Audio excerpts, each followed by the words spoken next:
just want to say from the bottom of my heart, I'd like to take this chance to apologize to absolutely nobody.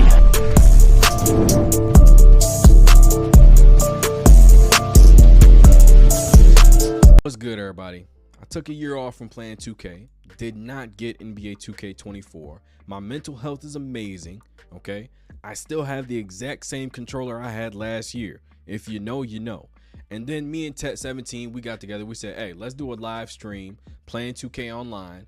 I went and downloaded the game, and it didn't go the way I thought it was going to go. All right, when I say I got cooked, torched, 6 games, 2 3-pointers made, multiple 20-point blowouts. I did not win a single game. It's been burning in the back of my mind ever since the first game all the way to the 6th game. And now I'm sitting here watching a bunch of 2K videos trying to figure out where I went wrong.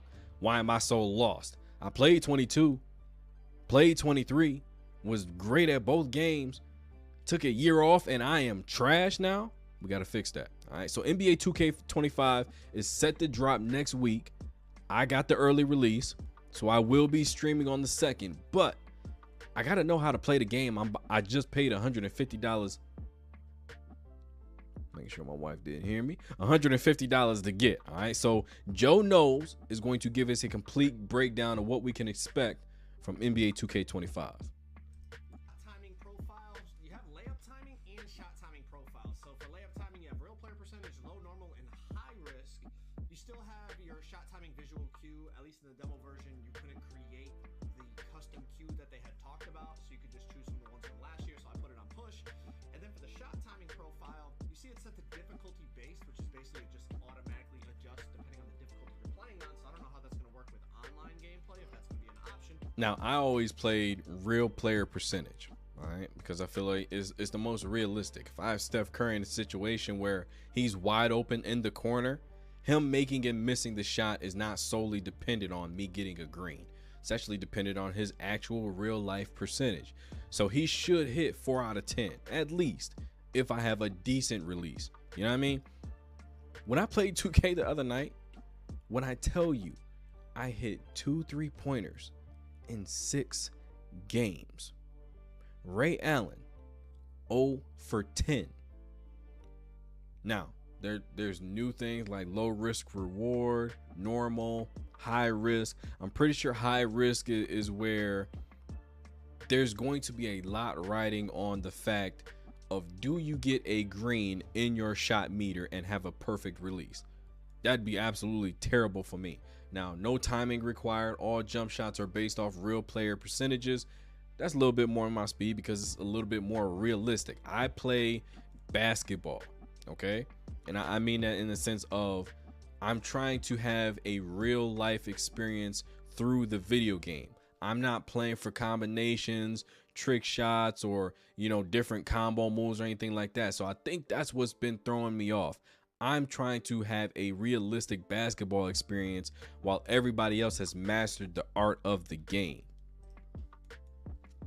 But you still have real player percentage, low, normal, and high risk. And essentially, you can read the descriptions here, but the higher the risk you go, the more your timing matters. And I'm gonna be honest, unless you have bad Wi-Fi or you're just extremely new to 2K, after testing normal and high risk, you know, and all these options, everyone's gonna play on high risk. Like everyone that plays the game and is, I'd say, average to above average, unless you have bad Wi-Fi, you're gonna play on high risk because it gives you more control over whether you green or not. And shooting on high risk, as you're gonna see, even with low 3-point ratings, I was still able to spark. So here's what I was talking about. You see, I have it set to high risk reward on your shot timing profile, okay? And I'm using Ja Morant here. The difficulty is on Hall of Fame, and we're gonna go in and we're gonna check out Ja's 3-point rating. It is a 78 3-point rating, and I did go look at his badges after. He has no limitless range, so not even bronze limitless range. You know, he's got a few shooting badges, if I remember correctly, but I just looked to see if he had limitless. It's on Hall of Fame, and like I was, you know, this is using Ja's jump shot base with no jump shot boost. I don't think he had any 3-point hot zones. And this is what I'm talking about. He is green releasing every single shot with Ja Morant, and he hasn't missed yet. He hasn't missed. This is solely depending on the timing of the release. John Morant, I don't know if he's ever in a game hit 6, 7 threes in a row, let alone 6 or 7 jump shots, period. That's not the strength of his game. So the fact that I can be in a game using John Morant and hit a shot this consistently, come on now. And I was still able to just green. So in my opinion, if you're not using high risk, high reward, you're going to be at an extreme disadvantage, especially when you play against other good players. Like I said, unless you have bad Wi-Fi or something, you're going to be on that high risk. Now, the next thing I wanted to test was limitless range. It's on Hall of Fame, and I'm shooting from the logo. Steph has Hall of Fame limitless range. So, you know, this year you can get legend limitless range, but no NBA players that we played on had legend badges. So I wasn't able to test any legend badges. But as you can see, I can shoot from basically the center circle with Hall of Fame limitless. Now, does have a 99.3. This is Stephen Curry. So it's going to be interesting to see what that legend limitless is like. Let's move on. All right, let's talk about the new stick shooting. Okay, obviously we've read about it. Now this is in action. Basically, it gives you 2 timings. It gives you a feedback on they just saying anything on YouTube in terms of your timing, and then it gives you a second reading at the bottom that talks I gotta about grow up. tempo. That's my Now, bad. If you green both the timing and the tempo, you make it every time from what I saw. If you green one or the other, you make it a decent amount of the time. But as you see in the screenshot, you got the timing and the tempo. And, you know, right here, I got great timing, great tempo. So they're both green. You make the shot every time from what I saw. But the main problem I think is going to come with this is, let's look at the 2 situations. First of all, catch and shoot. When you're catching and shooting using the stick shooting, it seemed like there was a slight delay. Like there was a little bit of a hitch. And I don't use the get the shot off. And maybe I was just doing it wrong. I don't use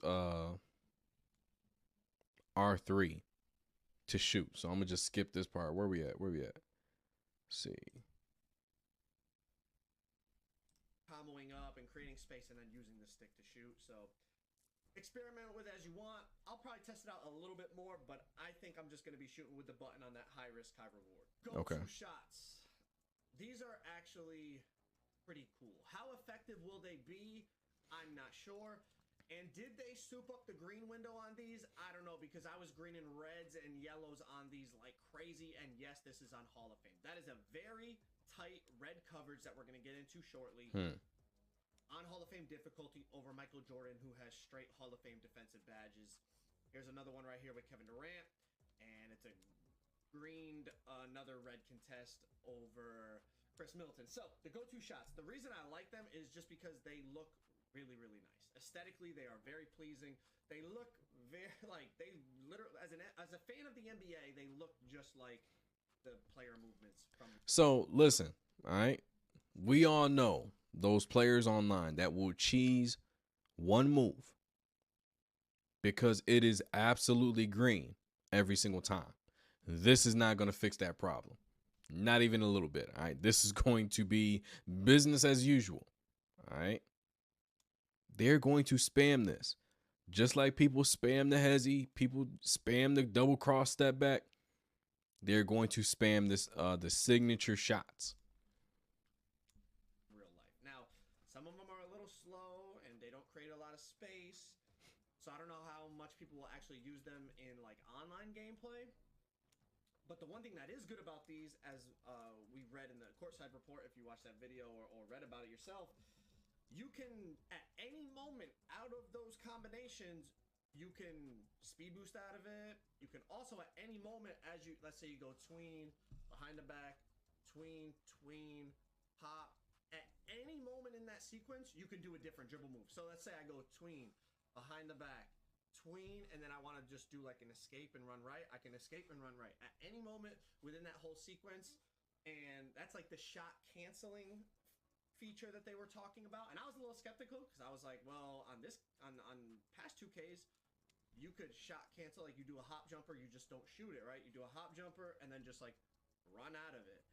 But it was much smoother, like they said, I will say. So we'll have to experiment with it. I'm sure everyone's going to find like the 1 or 2 good like signature go-to shot that creates a ton of space or allows you to like really hop away and then like combo out of that and get to the basket or whatever. You know, people are always gonna find like the most effective ones and use them online. But from a visual standpoint, they looked really good. And I don't know if they souped up the green windows, like I said, but I was green and contested signature go-to shots a lot, and all the gameplay. That's a red flag. That's a red flag. Now listen, all right. I have not even began to master, the crossover moves and then coming out of a crossover into a speed boost. See, when I grew up and all the 2Ks I've played over the last 25 years, you didn't have to time when to use a speed boost. Yeah, you would use a speed boost, it would run out, you pass the ball to somebody else. Now you cross over, you don't use the speed boost, and then you cross, and then you hit speed boost. There's an art to it now. Like I said, been playing for 25 years. I'm old. I don't got time for that. Let me speed boost, cross, pass the ball to the next dude that has a full turbo meter. But hey, makes it a little bit more difficult, makes it a little bit more challenging. So I get it. I'm going to get into the swing of things. I'm going to figure this out. You see in this video is on. All right, so let's see the actual gameplay. Now we got to talk about the graphics. What the graphics look like. So it wasn't like super duper easy to the point that you could just be brain dead and do it. All of these are on Hall of Fame. But as I said, there's no green window to tell you if it's like in 24, for example. You'd say, oh, it's a big meter or a small meter. You know, they talked about the dunk meter logic was going to change, and it wasn't just going to be straight up big or straight up tiny. Like there was going to be in between, but we don't even know if we don't really even know what is considered an in between or what's considered a big meter, small meter. We don't know any of that because when you go up, regardless of which of the 3 dunk meters you pick, it doesn't show you a green window. And the same is for standing dunks that we're going to get into in a second. So I guess it's going to be a lot of trial and error on what's a good take and what's like super greenable. The one thing I will say is going against. This is the other thing that bothers me about 2K.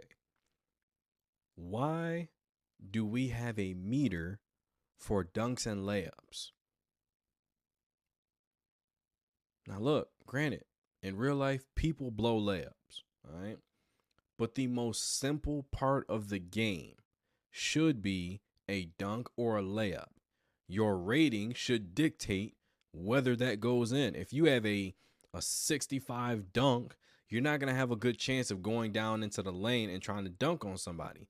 If you have a 99, Michael Jordan, LeBron James, Kobe, Vince Carter, you're going to have a good chance of dunking on somebody. All right? That should be the case. That's why I play real player percentage, because I don't have to worry about all this. But it looks like if I want to be great at this game, especially playing online and not get cooked by 20 points every single game, I got to figure it out. Smaller play, like jaw dunking on a guard definitely felt a lot easier as I missed. And it just comes natural to complain about 2K. All right, if I'm complaining this whole video, it's because it's just something that I've been doing for 25 years. For example, like trying to dunk on Draymond felt a lot more difficult than trying to dunk on a guard like a Kyrie Irving or something. Like it definitely felt like the defender's attributes and badges mattered more than it did on 24, which overall is a good thing. I think that makes sense. But like I said, without being able to see the green window, you really don't know what's a good or a bad take. It's going to be a lot of trial and error. Did it still feel good? And that's one thing that's always confused me. Do badges matter more from what I understand, there won't be than ratings? Either. So there's wide open, I think there's open, and then there's light pressure, which is a yellow contest, and then there's tight, which is a red contest. And then another degree that I saw was very tight, but it was also red colored. So I'm assuming it's just like obviously a heavier contested tight shot, but we don't know like how much more of an effect that has. Now, the bigger question I have is some of these shot contest systems. So I just have 2 examples here because I don't want to go on and on for hours and hours, but check this out. Okay, KD pulls up, it's a light pressure, okay, shooting it over Brook Lopez. That's not light pressure. MJ fade over Dwayne Wade. That's a red. So let's break this picture down. I froze it at the release point of both of their. They ain't have to do D-Wade like that. The first one on the left I know there's questions, but you ain't had to do that to D reaching. Wade. I'm the defender in this situation. I tried Come to on like, now. get a strip animation or something like that. So there is no hand even above Michael Jordan's waist at the time of him releasing that fade. And I got a red contest. Now on the flip side over here with Kevin Durant, Brook Lopez contested this shot pretty damn well. Like his hand is all the way up basically by Durant's wrist, almost right by his hand. It might be like one of those in real life where you shoot and the defender, you know, you high five the defender as you release the ball. Like he's right there, and that's a yellow. So that makes me think maybe Dwayne Wade's perimeter is much higher than Brook Lopez's. Maybe his challenger is much higher, or is it going to go back? So is he saying that the rating that you have or the badges that you have dictates the amount of pressure as a defender on the jump shooter? Like light pressure, smother, all that stuff. He's saying it depends on the defensive player's rating, but we can clearly see there's no hand in Jordan's face. That makes no sense, 2K. Back to kids was just something that I noticed. But that's good information to know. Gameplay that I had, and I was the example. I can't give you an answer on this one. So let's, you know, obviously depending on the level of your challenger and your perimeter defense, does that make it easier to get a red contest instead of a yellow? Or is it just across all you know, is whatever's a yellow is a yellow regardless of badges, but then because of the level of the badge will be like how effective that yellow contest is. It just kind of raises a lot of questions about how effective shot contests are going to be, because you're not going to really know in great detail what level the contest is. It's just either open, wide open, And it still looks like the exact same game. more information. Still looks the same. From what I was told, Nothing really changed as far as the it's look. not getting added to the real game. Like this, the way it was in the demo is how it's going to be in the game. Let's talk about some standing dunks, some paint mash, something for you centers. Now, standing dunks, first of all, were really OP in 24 because of the jab step. No more jab steps in the paint. Every time you try to jab step, you see right here, it's just you pump fake, pump fake, pump fake. There's no more. You can't Kobe jab in the paint or do any triple threat jab in the paint. Now, the one thing I will say about the standing meter dunks, just like the driving meter dunks, because there's no green window, you don't really know what is a good one and a bad one. So you can't do a real life basketball move because you're in the paint? All right. So it's going to, again, be a lot of trial and error. Did I green some? Absolutely. You can also still standing contact dunk with X. That's taking away half of Hakeem Olajuwon's arsenal. I was testing this. Paint mashing, until we play against other human beings, is going to be tough to really get a read on it. But one thing I will say is, like, moving people out of the way and going up with close shots did feel pretty effective. Obviously, all these guys have high close shot, like Giannis and Wembanyama, but look at like Giannis pushing Kevin Durant in and then going up and getting a layup, still greening it over light pressure. I feel like paint mashing could be determined a lot more this year off of potentially close shot, but more importantly, having some post control, because without the jab step, to be able to create the space and be able to create the room that you need to be able to standing dunk or standing layup, I feel like could be a challenge, because that was the main reason on 24 it was so good, because of the jab. The jab would get you that separation, get the defender off of you, and then you could go up. But without having the jab, you're going to have to go to other ways, and maybe post control becomes a little bit more important for a center who's looking to be an offensive option down low. We'll have to wait and see, like I said, until we play online, because just against the AI, it's never really a true read on how it's going to be. All right, let's get into some layups. Now, layups on 24 were really good, and as the year went on, more and more people found out about how good they were. And Trash. started making the Devin Booker floater build. Trash. The animation is still in the game. I didn't test it for too long, so I just got a couple clips for you there. I missed the one I made. This is another thing that absolutely destroyed me, because I had no idea this was a thing while we were playing. Me and Tet17 were playing online. There's 1,000 different layups based on where you move R3. No clue this was a thing. I'm thinking I'm going to attack the basket. I'm going to just go for a layup. No, if you want a floater, pull back. I knew that, right? You want a Euro step left or right. I knew that. But I ain't no go up right if you want to do a different type of layup versus down left and down right and up left. I didn't know all that. Or flip up.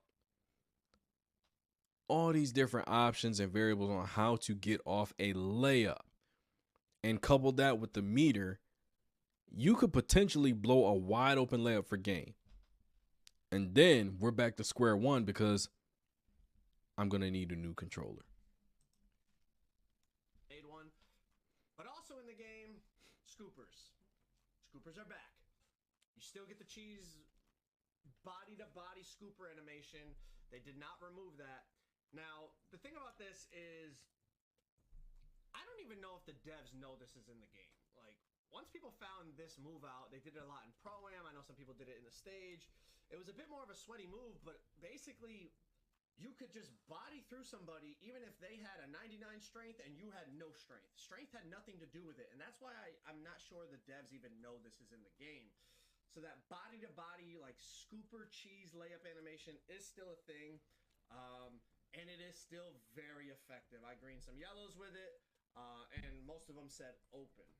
Now, also with that, there's some cool new animations like that, where it's like the dude's kind of pushing LeBron in the back, and it just looks cool, and overall layups did feel very, very effective. Now, again, it's against the AI. Like, we have to wait and see how it feels online, but overall, layups, they felt good.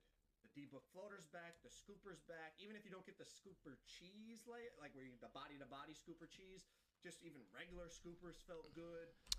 All right, so there's going to be a lot of opportunity for some cheese online. The jump shot, the signature shot, the scoop layup.